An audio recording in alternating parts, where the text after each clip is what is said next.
All right, Jess, thank you so much for coming back today. As we talked about during your first session, everything we talk about today is confidential. There are a few instances, though, where I might have to break that confidentiality, and I just want to remind you of those things. So if you're having any thoughts of hurting yourself or others, or any thoughts of suicide, I'll do what I have to do to keep you safe, which might include involving authorities, or maybe just some people in your circle, such as your parents or somebody you're close with. And then I do any suspected child abuse or neglect, or elder abuse neglect, I do have to report that to the proper authorities. So, any questions on those areas where I could break confidentiality? No, I don't think so. And I think I signed a release of information to my mom. Yes, you So, did. okay. Yeah. So, sharing with your mom is only going to be pertinent to your treatment, but you tell me what you want out of that and what the purpose of that is for. Just so I know sometimes she has some concerns about me, and sometimes like she might be able to offer some things that she sees that I don't notice to you. So maybe a more objective perspective of kind of that outside looking in, and some things she might notice that you wouldn't be able to identify. But I'm pretty comfortable with my mom knowing pretty much anything, so that's good.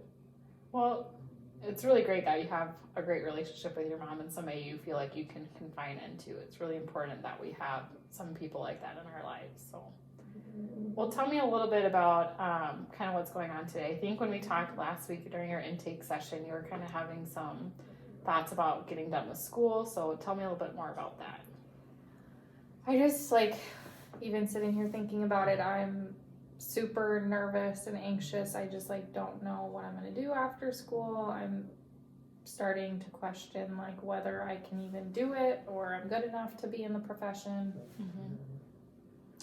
I think those are all pretty valid concerns that one has, especially completing a major life event such as completing college. Have you thought about, I think that brings into fact a lot of long-term questions too and thoughts. So tell me kind of what about that is making you question your ability to be effective in the field, or what you want to do. So like I told you before, I want to do counseling. So it's really intimidating to me. I feel like there's just so much to know, and then I question, am I going to be able to help people? Will I be good? So, I don't know. So there's a lot of question coming into your efficacy in the future as being a counselor, which I think all of us kind of have questions of that sometimes. And that's not just in being a counselor. I think that's when people reach out to us as friendships for advice or maybe for help, right? That's probably a pretty normal feeling sometimes. Is that a fair statement? Yeah, I mean, counseling's not the only thing I've felt like that in my life. That's probably kind of across the board. I have a lot of self-doubt, I think. So tell me a little bit more about that, and where do you feel like that stems from? Gosh, I don't know. I think that probably started at an early age, but I first remember it in my relationship with my peers, probably starting in middle school. I really wasn't that aware of it in elementary school, I don't think, but definitely middle, high, and then high school for sure. Being am I good enough? Do people like me? Having anxiety about that.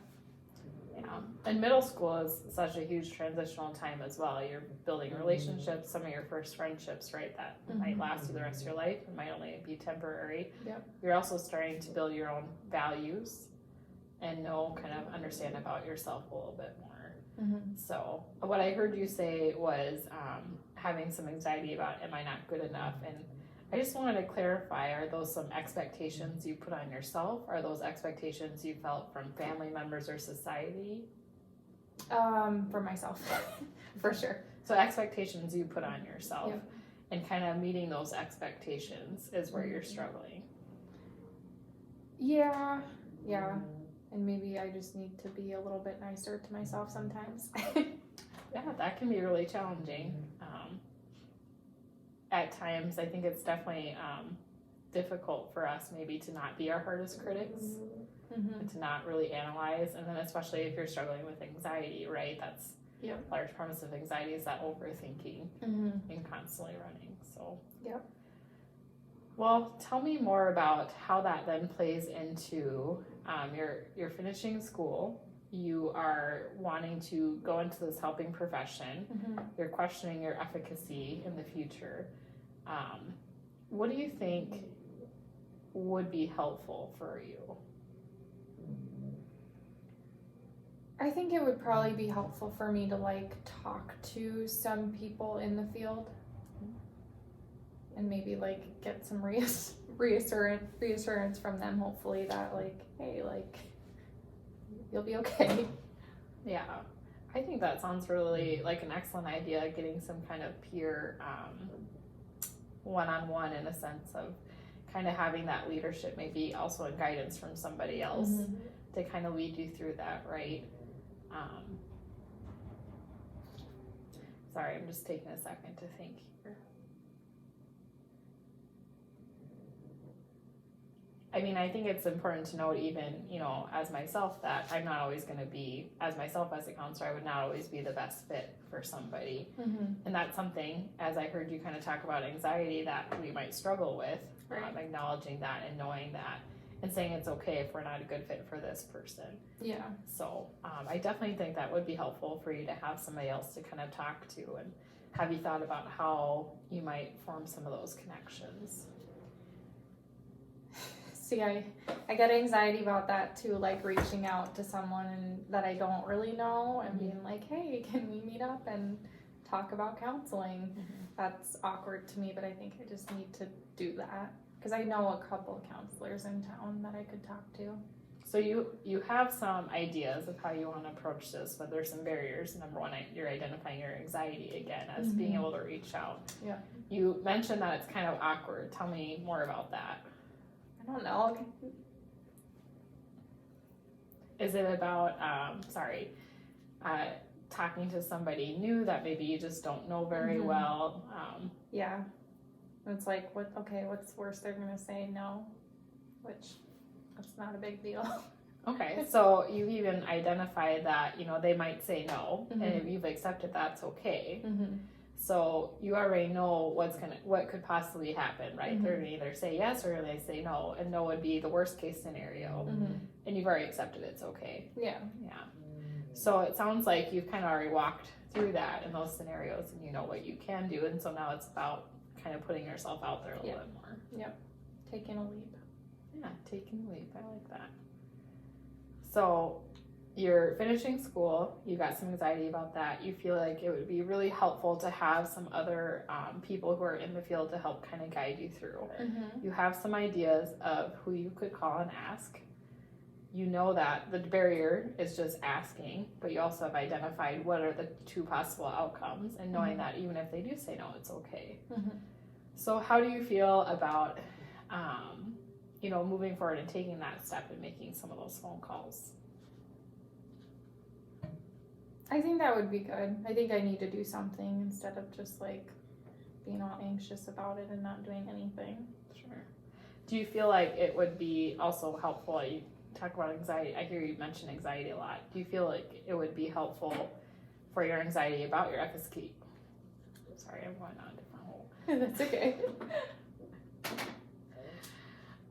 But that will in turn, you having somebody to guide you through will in turn help release some of your anxiety about your ability to be an effective counselor in the future. Oh yeah. Okay. Well, so you kind of already have then, it sounds like, really laid out what you need to do.